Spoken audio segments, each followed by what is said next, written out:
Bien sûr, de crypto, les infos crypto pour ceux qui n'ont pas le temps. Pourquoi j'ai beaucoup de crypto, les gars? Je vais vous parler de cette stratégie qui est très importante et d'un concept qui est essentiel, surtout pour la fin du bull run. Vous allez voir, ça change beaucoup de choses.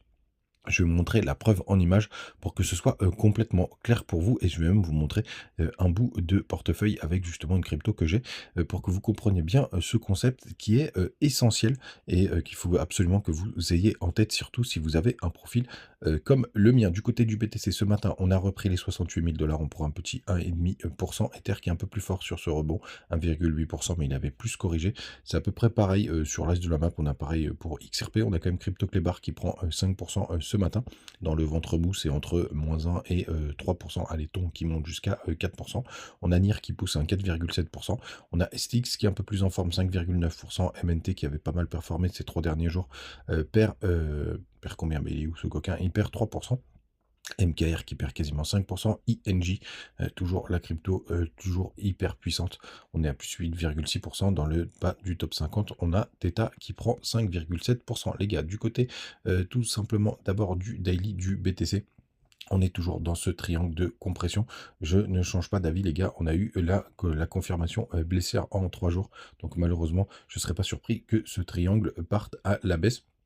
Qu'est-ce que je fais en ce moment? Je continue de recharger des petites cryptos puisque, bien sûr, on peut quand même avoir un mouvement qui continue à la hausse. Je préfère, quand même être dans le train pour le moment. On est encore loin de mes targets de fin de bull run. Donc RAS de ce côté-là, on va repasser en daily puisque là j'étais en 4 heures.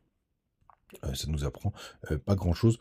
Ishimoku, il nous dit qu'on est sur un support assez important. On est en train de travailler la Tenkan et la Kijun. On n'a toujours pas touché le nuage, tant mieux. Si jamais justement on avait cette grosse correction, on pourrait justement être happé dans le nuage. Et le bas du nuage se situe vers les 60 000 $. On va voir ce que ça va donner. Et vous le savez, si jamais on a une plus grosse correction, pour moi, c'est direction juste un peu avant les 50 000 devrait front run, puisque je pense qu'il y a beaucoup d'ordres qui attendent là-bas. Du côté du du weekly, pardon, du BTC, on aura la clôture tout simplement demain soir. On va voir ce que ça va donner, mais on aurait une belle bougie rouge et c'est assez important. Je serais quand même pas surpris qu'on ait quand même un mois d'avril un peu dégueulasse, malgré le halving, et qu'on finisse tout simplement dans le rouge, et ce serait très bien, ce serait très simple pour le cours. Du côté par contre du 4 heures, je me remets dessus, mais on pourra avoir une jolie séance qui serait assez bullish. Donc dans ces cas-là, je pense que ça ne nous ramènera pas plus haut que le haut de ce triangle de compression. Donc pourquoi pas aller rechercher les 62 500 $. C'est pas impossible, hein. On voit même du côté du RSI, c'est une indication qui est intéressante. Donc retenez, on est à 68 000 $. Du côté des contrats futurs du CME, donc vendredi, donc les contrats CME Chicago Mercantile Exchange, tout simplement, ce sont des cours comme la bourse qui clôturent. Donc ils ont clôturé ce vendredi à 17 heures. Non, c'est 22 heures. Enfin, c'est 17 heures heure locale. Pour le coup, je crois que chez nous, c'est 22 heures ou 22h30. Je me souviens jamais. Ils ont clôturé à 68 000 $, donc pour l'instant, pas de gap particulier. La Bitcoin dominance, après son joli petit pump, est en train de corriger. Ça veut dire que les alts respirent un peu. Ça, c'est plutôt une bonne nouvelle. Mais vous le savez, je suis assez pessimiste sur ce court terme. D'ailleurs, quand on prend le total 3, donc ça, c'est le total de toutes les cryptos, sauf Bitcoin et Ethereum. Vous voyez que là, on a fait un joli petit retracement. On est quand même en train de retester ce W. On va voir ce que ça va donner, les gars. Je vous le dis, même si je suis assez baissier, je le redis pour que ce soit clair pour tout le monde. Je n'ai toujours pas vendu une seule crypto, ou alors je fais des rotations de crypto. C'est-à-dire que je vends des bacs qui ont encore pas mal explosé, pardon. Et je les ralloue sur d'autres crypto-monnaies. Les gars, avant de rentrer dans le vif du sujet de pourquoi j'ai beaucoup de crypto, n'hésitez pas à nous rejoindre du côté du Telegram, aussi de Twitter, toujours des petites news tous les jours, et vous avez les bonus du côté de Mexé et de Binget, et le TikTok, je suis content, il repart très très fort. En plus, je suis pas du tout embêté par TikTok. Avant, je me faisais ban toutes les vidéos, donc ça fait vraiment plaisir. Les gars, pourquoi j'ai beaucoup de crypto? Donc déjà, à la base, ce que je voulais vous dire, j'ai lancé un truc avec un copain qui avait à peu près le même nombre de montants en crypto que moi, tout simplement. Et lui, il s'est focalisé sur, allez, on va dire 5-6 cryptos.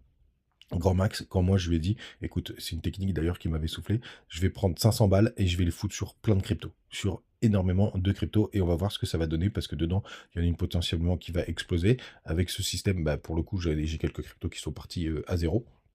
Ça fait partie, du jeu, ma pauvre Lucette et je le vis, très, très bien et par contre, je pourrais tomber potentiellement sur une pépite qui ferait, des folies, complètement, barjo et cetera. Pour l'instant, sachez que je le surperforme.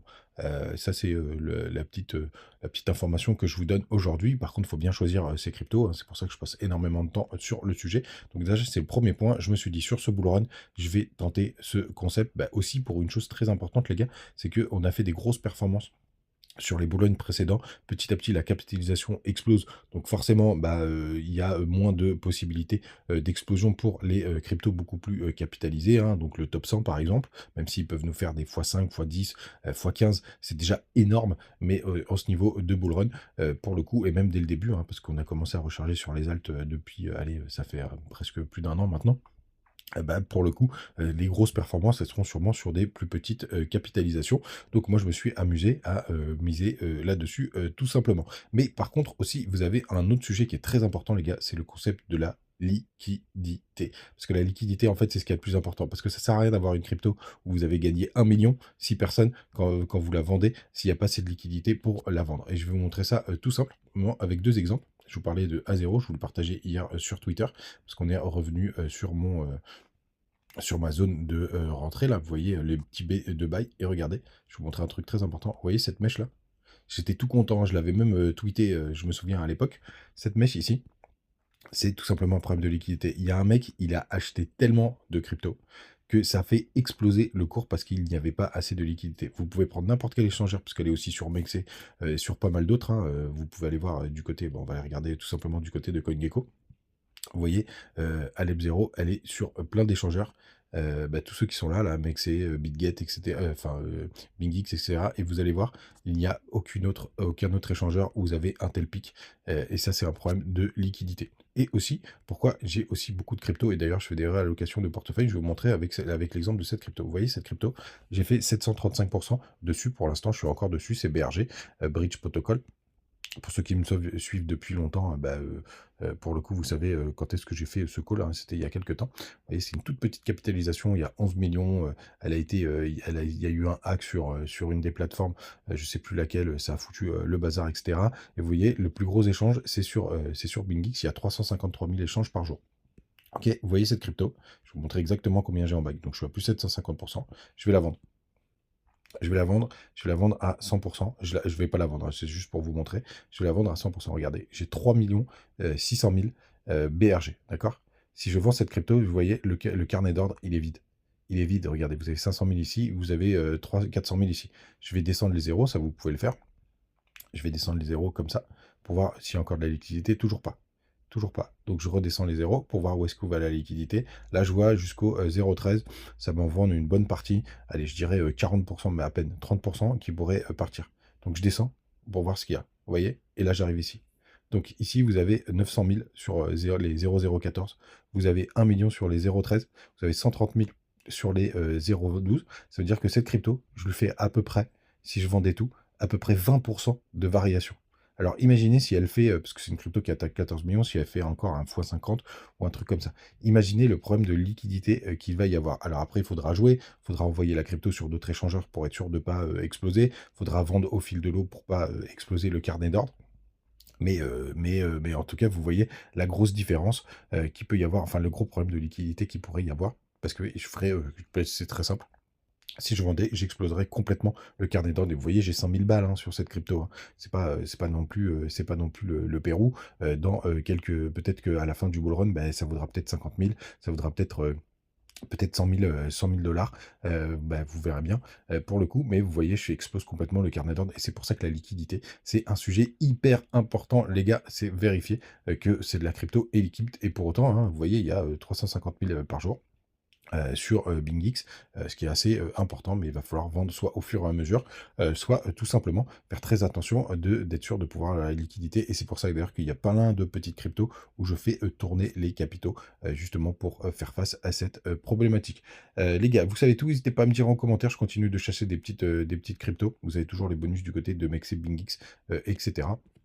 Et puis on se retrouve comme d'habitude tous les matins, même le dimanche. Et oui les gars, même le dimanche. À demain, ciao.